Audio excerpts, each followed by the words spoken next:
आज की इस शॉर्ट वीडियो में हम रेपो रेट क्या है और ये भारतीय इकोनॉमी को कैसे इफ़ेक्ट करती है, ये सब देखने वाले हैं। लेकिन सबसे पहले हम जानेंगे कि ये न्यूज़ में क्यों है। ये न्यूज़ में दोस्तों इसलिए है क्योंकि आरबीआई ने 2025 में तीसरी बार रेपो रेट को कम किया है और इस बार 0.5% कम करके 50 बेसिस पॉइंट कम करके जो रेपो रेट है वो 5.50% हो गई है। तो ये बहुत ही इम्पोर्टेंट है हो जाता है क्योंकि 3 बार रेपो रेट को कम किया गया है और इससे पहले कई सालों तक इसको बिल्कुल भी कम नहीं किया गया था। अब हम जानेंगे कि रेपो रेट क्या होती है। रेपो रेट क्या है कि जो आरबीआई है या फिर जिसे हम सेंट्रल बैंक कहते हैं, वह अपनी वाणिज्यिक बैंकों को जो जिस दर पर ऋण देता है उसे ही रेपो रेट कहा जाता है। अर्थात रेपो दर वह है जिसमें आरबीआई अपनी जो वाणिज्यिक बैंक हैं उनको ऋण देता है, जिस दर पर देता है उसे ही हम रेपो रेट कहते हैं। तो डेफिनेशन बहुत ही प्यारी है, समझ में आ गई होगी कि जैसे हम बैंकों से ऋण लेते हैं वैसे ही बैंक आरबीआई से ऋण लेते हैं और जिस दर पर लेते हैं उसे रेपो रेट कहते हैं। तो अब हम तीसरी स्लाइड में हम जानेंगे कि रेपो रेट इकोनॉमी को कैसे इफ़ेक्ट करती है। तो इसके लिए बहुत ही अच्छा मैंने एक चार्ट बनाया है जिसमें आपको बहुत ही ईज़ी समझ में आने वाला है।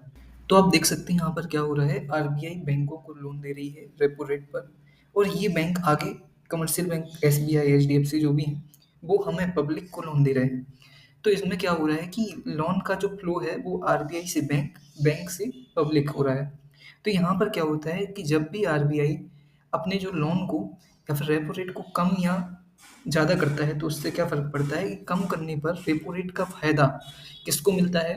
जब फॉर एग्ज़ाम्पल आरबीआई ने रेपो रेट को कम किया, इससे क्या होगा कि जो लोन है वो कमर्शियल बैंकों के लिए सस्ते हो जाएँगे।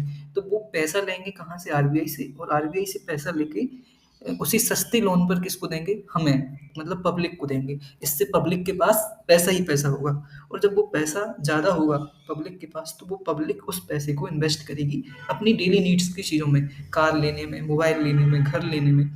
इसका फ़ायदा किसको होगा? इसका फ़ायदा होगा ओवरऑल इकोनॉमी को, क्योंकि जब भी अ, पब्लिक अपना पैसा इन्वेस्ट करती है, कहाँ पर?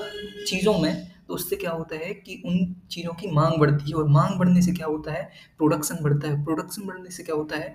इन्फ्लेशन तो बढ़ती है थोड़ी-सी, क्योंकि महँगाई भी बढ़ेगी, लेकिन फ्लो बढ़ता है किसका? इकोनॉमी में पैसे का। जब पैसे का इकोनॉमी में फ्लो बढ़ता है, तो इससे फ़ायदा होता है एम्प्लॉयमेंट मिलने में, एम्प्लॉयमेंट बढ़ता है, एम्प्लॉयमेंट बढ़ता है तो जो भारत की या फिर किसी भी देश की अर्थव्यवस्था सुधरती है। तो ये पूरा लूप बनता है यहाँ पर। अब आपको बताना है कि जब आरबीआई रेपो रेट को कम करता है, तो इसका फ़ायदा या फिर नुकसान क्या होगा और उसका अगर नुकसान होगा, तो क्या नुकसान होगा? तो ये आपको कमेंट करना है और ऐसे ही जुड़े रहिए मेरे साथ। मिलते हैं अगली वीडियो में, पढ़ते रहिए, ध्यान रखिए अपना। Thank you so much.